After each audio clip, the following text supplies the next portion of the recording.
tentang para nabi dan rasul, min amba'ir rasul, sebagian berita-berita tentang kisah nabi dan rasul. Nabi Muhammad diceritakan oleh Allah bagaimana sejarah dari Nabi Allah Ibrahim alaihi salam. Nabi Muhammad diceritakan oleh Allah Subhanahu wa taala bagaimana peristiwa dan sejarah perjuangan Nabi Allah Musa alaihi salam. Nabi Muhammad diceritakan oleh Allah Subhanahu wa taala bagaimana sejarah perjuangan Nabi Allah Yunus alaihi salam. Nabi Muhammad diceritakan oleh Allah Subhanahu wa taala bagaimana sejarah hidup dan perjuangan dari Nabi Allah Isa alaihi salam. Apa tujuan dari Allah ceritakan bagaimana sejarah dan perjuangan bagi para nabi dan rasul sebelum Nabi Muhammad sallallahu alaihi wasallam? Jelas tujuannya adalah manutabbitu bihi fuada, agar kami ceritakan kepadamu tentang kisah para nabi dan rasul sebelummu, tidak lain agar kami mantapkan engkau punya jiwa, agar kami teguhkan engkau punya hati.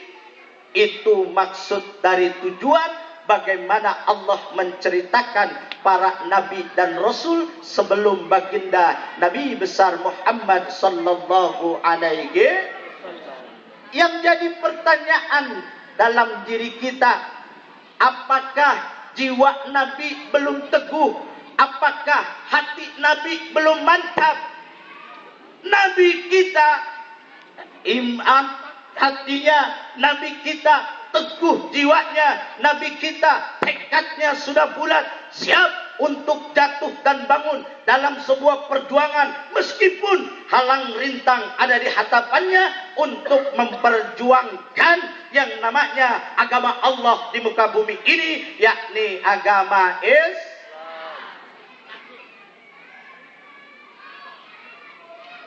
Oleh sebab itu, maka Allah ceritakan perjuangan para nabi dan rasul. Apa? Untuk memantapkan perjuangan nabi, mengokohkan perjuangan nabi. Karena semakin ke depan dalam berjuang itu akan semakin banyak rintangan dan tantangan.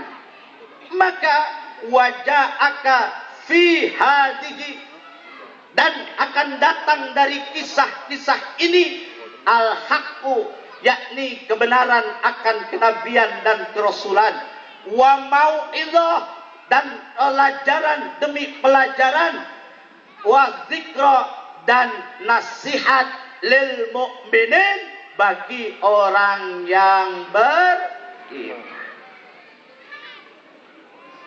Sudah barang tentu Allah kisahkan para nabi dan rasul sebelumnya.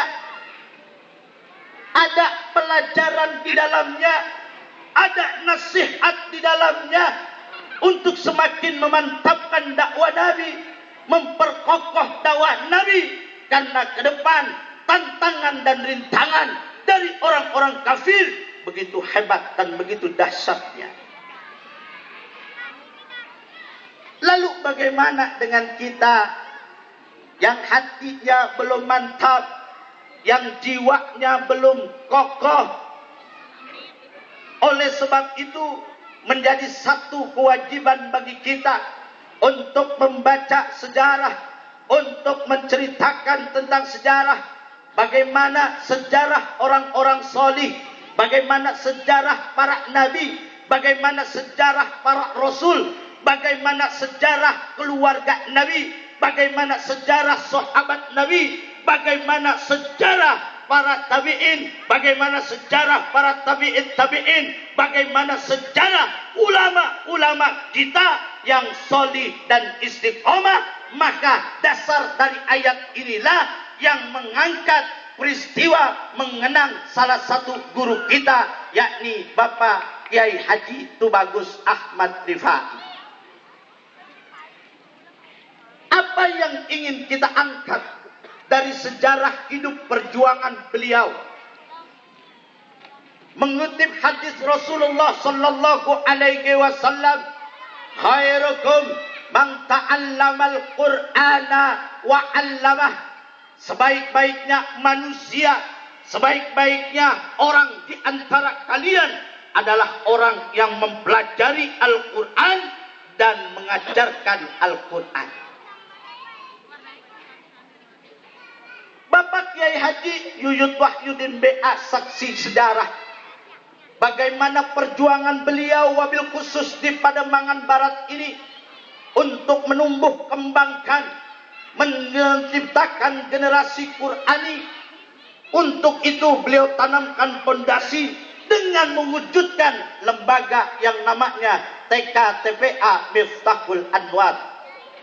Di sana sarana untuk mengenal huruf, di sana sarana untuk mengetahui bagaimana cara mengeluarkan huruf dalam bacaan Al-Quran.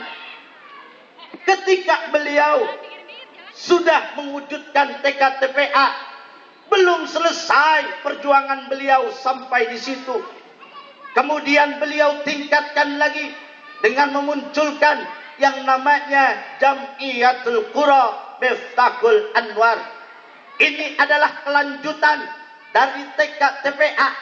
Mereka yang sudah bisa baca Quran, mereka yang sudah mulai membaca dengan baik dan benar, agar kebaikan dan kebenaran itu semakin indah, maka diwujudkan yang namanya Jam'iyatul Qura Miftahul Anwar.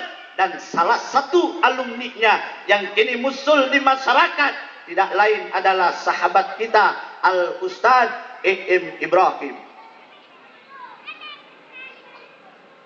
Belum selesai perjuangan beliau sampai di Miftahul Anwar Jam'iyatul Qura'nya. Lalu beliau masih berpikir bagaimana mengembangkan selanjutnya.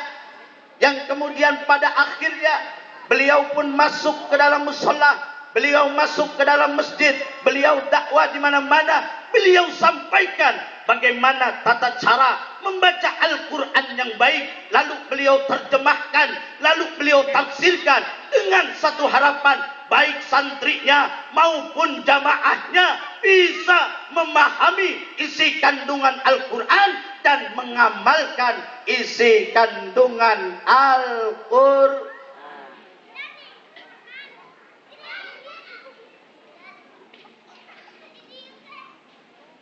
Pada bengong, Bu. Kepanjangan ya.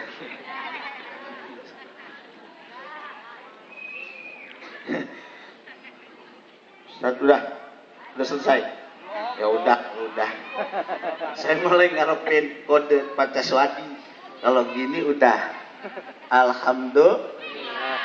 Alhamdulillah setelah ini masih ada satu acara lagi, Bu, di Pulau Kapuk. Mohon doanya ya.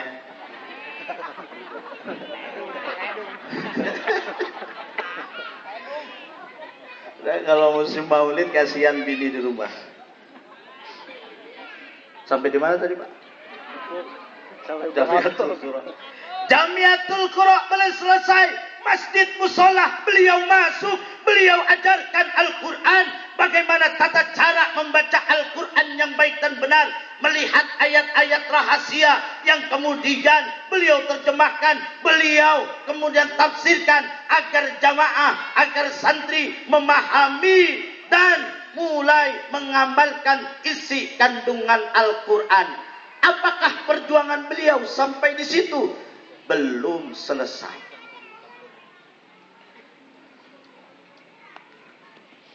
Kemudian muncul lagi Jam'iyatul Qura jilid 2. Wow, kayak film, Bu.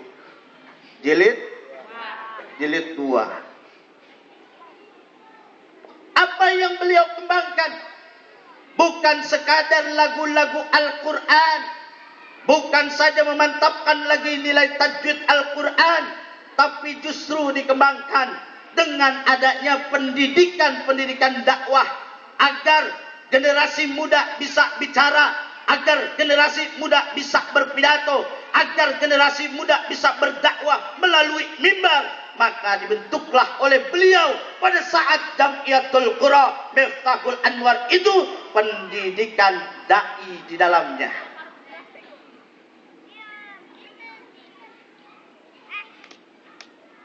Apa sampai situ masih ada perjuangan beliau yang menjadi kenangan bagi kita, yang harus kita wujudkan dan kita teruskan? Apa yang menjadi perjuangan dari almarhum? Setelah sudah Jam'iyatul Qura jilid 2, beliau pun membentuk yang namanya Ifqah Miftahul Anwar, Ikatan Persaudaraan Qori-Qoriah Hafidh-Hafidhah Miftahul Anwar, yang kemudian mereka bisa bersolawat di masjid, mereka bisa bersolawat di musola, mereka bisa bersolawat di mimbar-mimbar, baik peringatan Maulid, Isra Mi'raj maupun Muharraman, bahkan acara-acara ritual agama lainnya itu pun mulai berkembang. Bukan bagian dari program almarhum memoles dari para qori-qoriah yang tergabung dalam Jam'iyatul Qura Miftahul Anwar.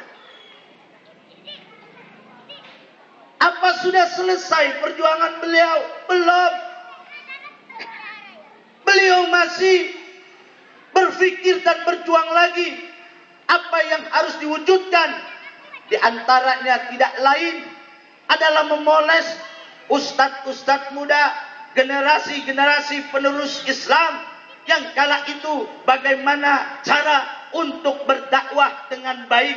Beliau perhatikan bacaan Qur'annya, beliau perhatikan isi ceramahnya dengan tujuan agar terlahir dai-dai yang handal, bukan dai autodidak yang hanya bisa bicara tapi bagaikan tebang pohon saja, tidak ada urutan cerita dari awal sampai akhir. Itu yang beliau kembangkan.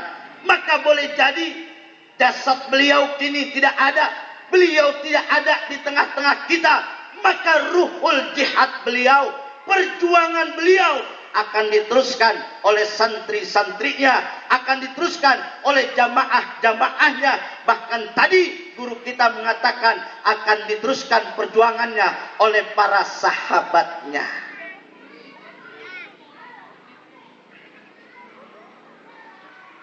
Enggak ada yang ngasih kode.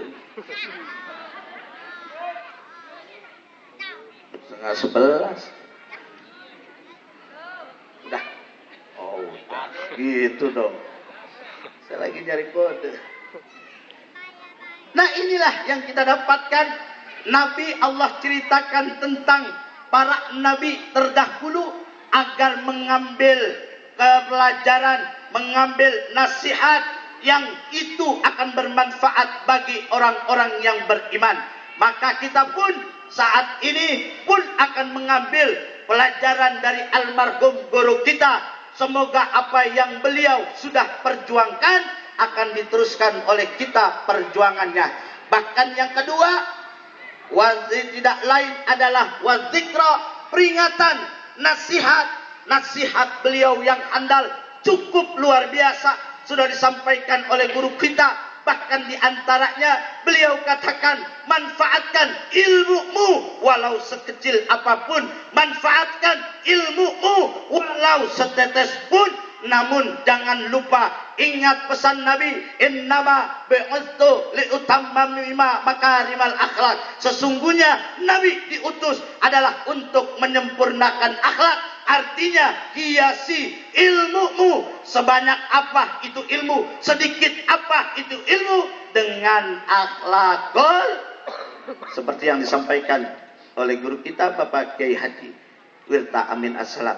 Maka di penghujung mari kita doakan guru kita, semoga Allah ampunkan segala dosanya, Allah terima iman Islamnya, Allah jadikan amal ibadahnya sebagai baikan yang tiada tara, dan Allah jadikan kuburnya raudhah min riyadil jannah. Al-Fatihah.